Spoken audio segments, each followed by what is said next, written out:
So before I really start talking about techniques, I think it's very important I touch base on something I mentioned in the interview previously, that self-defense and martial arts are two separate things, whereas they do play into each other a lot.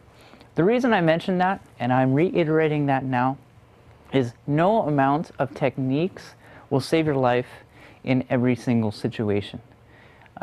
A lot of people who spend their entire lives dedicating their entire consciousness to learning every single technique they can will never learn the very basis of what's super important in self-defense.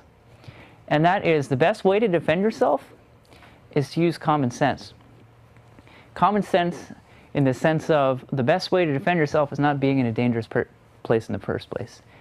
90% of self-defense is avoiding situations that put your life in danger.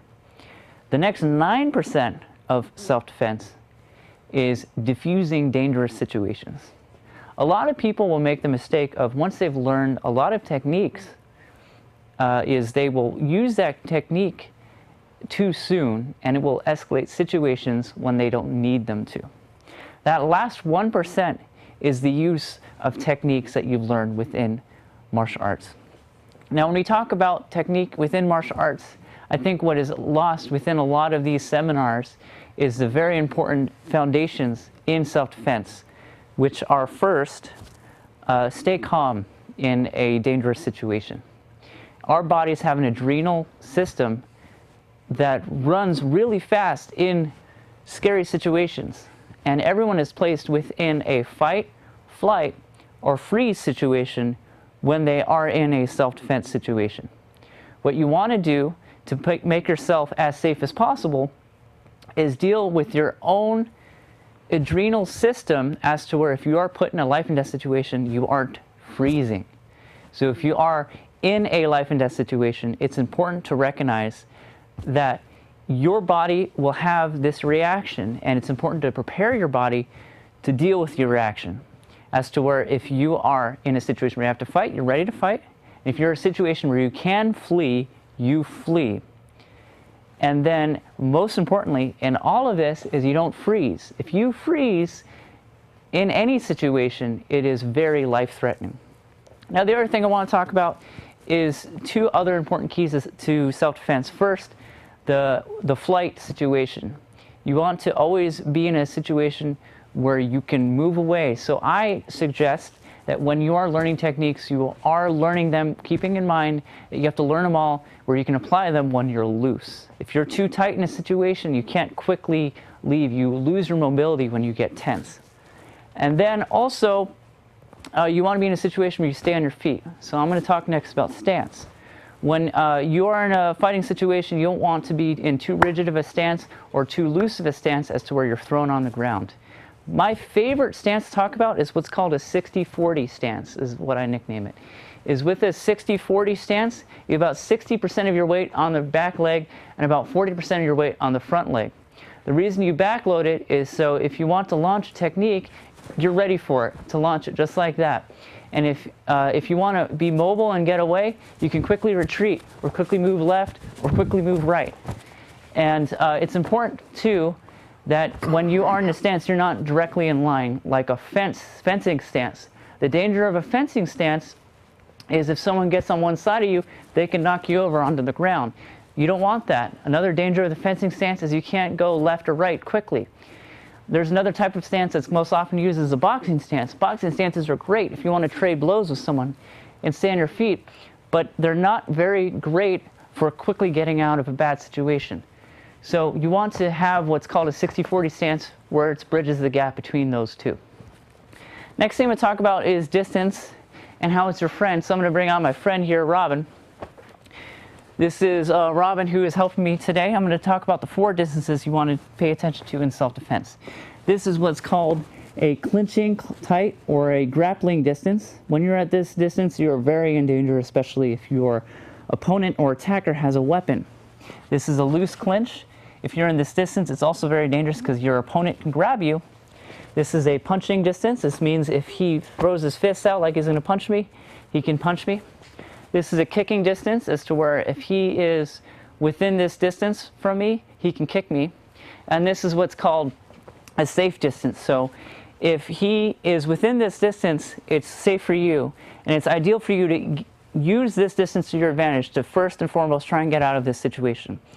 Next thing we want to talk about in distance is something called interception. I want to intercept his intention. So if he approaches me, first thing he says, get out of here, get out of my face. So you create that distance using your words.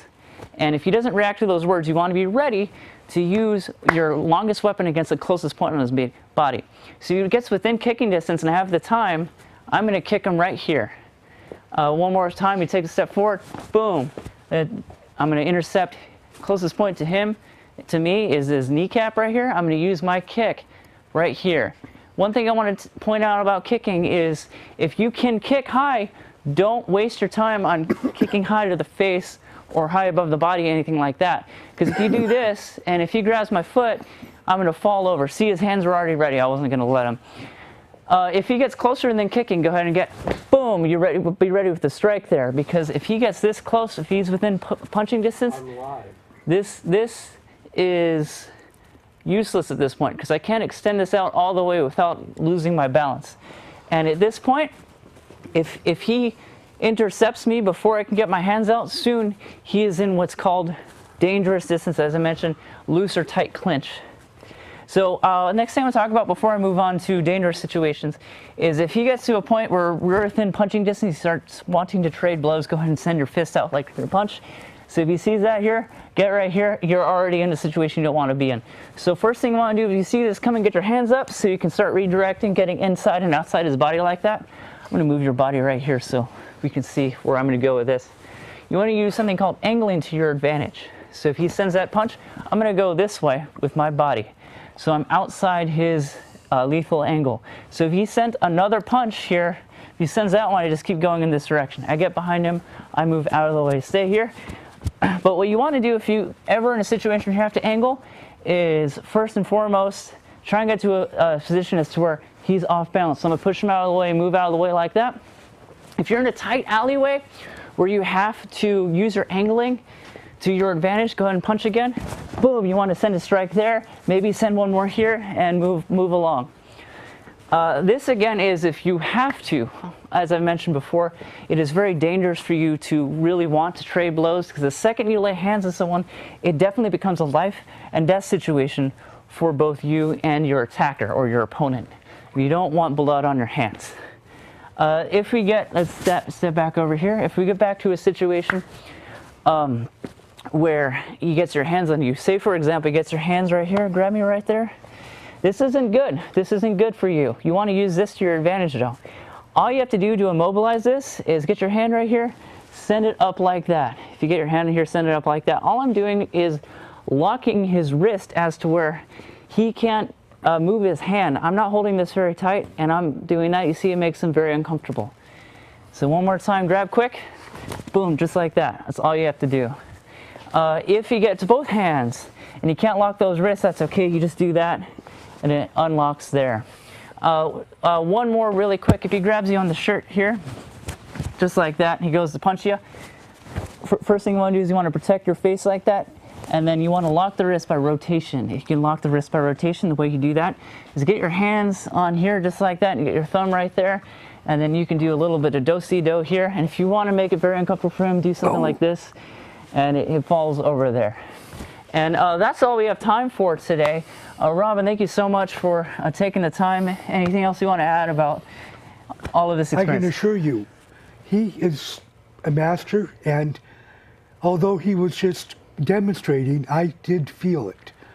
So his advice is sound. Thank you. Appreciate that once again, Robin. Thank you for coming out. That's it for me. As I've said, the best way to protect yourself, put yourself in dangerous situations. So don't go walking down dark alleys at night if you can avoid it. That's all for me. I'll catch you guys later on Random Access. I am Tyler Wiest.